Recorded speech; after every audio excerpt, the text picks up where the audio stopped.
Septembre et octobre sont des mois très intéressants pour voyager car ils permettent un séjour dans le calme, loin du tumulte estival. L'été est terminé, mais en réalité c'est là que les bonnes affaires commencent, les prix commencent à baisser, la foule disparaît et surtout, dans la plupart des régions du monde, le climat reste encore assez agréable pour pouvoir profiter pleinement. Que vous cherchiez à prolonger l'été au soleil, à découvrir une destination plus lointaine ou à plonger dans la culture d'un pays, ces 2 mois sont vraiment parfaits pour partir. Dans cette vidéo, je vais vous présenter 5 destinations idéales pour partir entre septembre et octobre. Des voyages variés qui mêlent plage, nature, culture et découverte authentique. Alors restez bien avec moi jusqu'au bout de la vidéo, c'est parti. Avant de commencer, je vais prendre quelques secondes pour vous présenter un service qui peut vraiment changer votre façon de voyager, les travel planners. Organiser un voyage, on le sait, ça demande beaucoup de temps, ça crée beaucoup de charge mentale et surtout, on a toujours la crainte d'avoir oublié quelque chose ou d'avoir payé trop cher.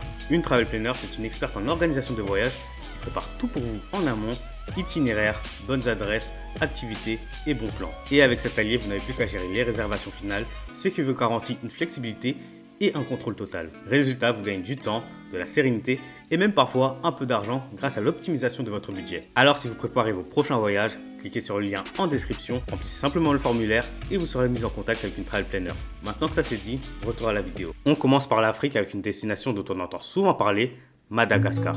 Les mois de septembre et d'octobre correspondent à la saison sèche, ce qui veut dire que les températures sont agréables entre 20 et 28 degrés et surtout les routes sont encore praticables avant l'arrivée des grosses pluies. Et aussi c'est une période où la nature est particulièrement vivante. On peut observer des lémuriens, des caméléons et même avec un peu de chance, on peut voir passer au large de l'île Sainte-Marie des baleines à bosse jusqu'à la fin octobre. Madagascar ne se limite pas qu'à une faune incroyable, il y a également des paysages spectaculaires. Par exemple, l'avenue des Baobabs près de Morondava, les formations rocheuses de Tsingy de Bemaraha, classées à l'UNESCO, les hautes terres centrales avec leurs rizières en terrasse, et bien sûr, les plages paradisiaques de Nosy Be au nord. C'est une île immense, donc il vaut mieux cibler un itinéraire. En 2 à 3 semaines, on peut par exemple combiner les hautes terres avec le parc de Lisalo, ou alors faire le choix de se concentrer sur le nord avec les plages et les parcs marins.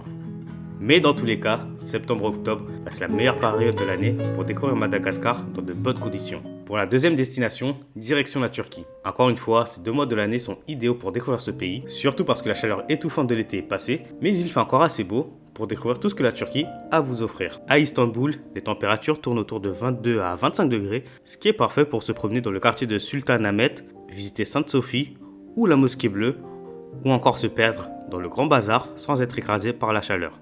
Et ça nous laisse également la chance de profiter des couchers de soleil sur le Bosphore avec moins de monde qu'en plein été. Mais l'autre grand atout de cette période, c'est la Cappadoce. En automne, le ciel est dégagé avec les températures idéales pour marcher entre les vallées de Gorem ou de Passabag avec leurs cheminées de fées et leurs villages troglodytes.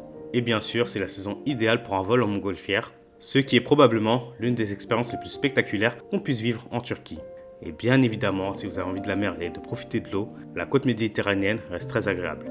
Autour d'Antalya ou de Kos, l'eau est encore chaude en septembre et les plages sont beaucoup plus calmes qu'en juillet-août. C'est le genre de voyage qu'on peut faire en 10 jours en combinant 3 jours à Istanbul, 4 jours en Cappadoce et puis quelques jours au bord de la mer pour finir en douceur. La troisième idée, c'est la Croatie. En cette période de l'année, c'est une destination qui garde tous les avantages de l'été, mais sans les inconvénients. Les températures oscillent entre 20 et 25 degrés, la mer reste encore relativement chaude, donc on peut se baigner assez facilement jusqu'à la mi-octobre. Les villes comme Dubrovnik ou Split sont beaucoup plus agréables à visiter à cette période. En général, en été, elles sont plutôt saturées par les bateaux de croisière, mais en automne, on peut vraiment apprécier les remparts de Dubrovnik, les ruelles de Split ou le charme médiéval de Trogir sans la foule. Et c'est aussi le moment parfait pour explorer les îles d'Almat. Var, Korčula ou Brač sont encore très animés en septembre, mais tout de même beaucoup plus calmes et authentiques qu'en été. En octobre, l'ambiance devient plus locale et donc c'est une bonne occasion pour vivre la Croatie autrement. Et si vous aimez la nature, les parcs nationaux sont superbes à cette période. Plitvice, avec ses lacs et cascades, commence à se couvrir de couleurs automnales et le parc de Krka est idéal pour des balades au calme. Bref, la Croatie en septembre-octobre, c'est le compromis parfait entre soleil, culture et authenticité. Repartons maintenant encore une fois dans l'océan Indien, non loin de Madagascar, direction l'île Maurice. Ici, septembre-octobre correspond au début de la saison chaude, ce qui veut dire que le climat est idéal, avec des températures autour de 25 à 28 degrés, un temps sec, ensoleillé et avec encore peu de pluie. Alors on comprend bien pourquoi c'est une période idéale pour profiter des plages, du lagon, mais aussi pour découvrir l'intérieur de l'île. Au nord, on retrouve la plage de True Beach qui est réputée pour son eau calme et transparente, ce qui est idéal pour le snorkeling. À l'ouest, on peut admirer les couchers de soleil à Flic en Flac, Et au sud, explorer la terre des 7 couleurs à Chamarel, ainsi que les cascades et les paysages verdoyants. En plus d'être un décor de carte postale, l'île Maurice est aussi une culture métissée entre influences indiennes, françaises, créoles et chinoises. Donc sur le plan culturel, vous pouvez profiter du mois d'octobre pour assister au festival des Diwali, la fête des lumières qui illumine les villages hindous. Maurice, c'est une destination qui s'adapte très bien à un séjour romantique ou à un voyage détente. On peut alterner entre journées farniantes sur le lagon avec de petites excursions, découvrir les marchés colorés de Port-Louis, les plantations de thé de Bois-Chéri ou faire des balades dans les villages de pêcheurs. 10 jours, c'est idéal pour explorer toutes les facettes de l'île. Et enfin, on termine en Europe avec la Sicile. Pour trouver du soleil sans aller trop loin, c'est une destination parfaite. Les températures restent estivales, aux alentours de 25 à 28 degrés en septembre et entre 20 et 23 degrés en octobre. Et puisque l'eau de la Méditerranée reste encore assez chaude jusqu'à la mi-octobre, vous pouvez prolonger la baignade. Certes, la Sicile offre la mer, mais aussi un concentré de culture et d'histoire. On peut visiter la vallée des Temples à Agrigente, admirer les mosaïques romaines de Piazza Armerina ou se perdre dans les ruelles de Palerme et de Syracuse. Et côté nature, l'île offre également des paysages spectaculaires. L'Etna, le volcan actif le plus haut d'Europe, se découvre sur cette île par la randonnée et au large, il y a les îles éoliennes sur lesquelles on peut se rendre pour agrémenter le séjour. Et bien évidemment, nous sommes en Italie, donc il y a également la gastronomie. D'autant plus qu'en septembre et octobre, c'est la saison des vendanges, donc le moment parfait pour découvrir les vins siciliens. On peut aussi goûter aux spécialités locales, arancini, pasta alla norma, cannoli, une cuisine généreuse et conviviale qui fait partie intégrante du voyage. Bien sûr, pour découvrir mieux ces destinations, mieux vaut bien organiser son voyage.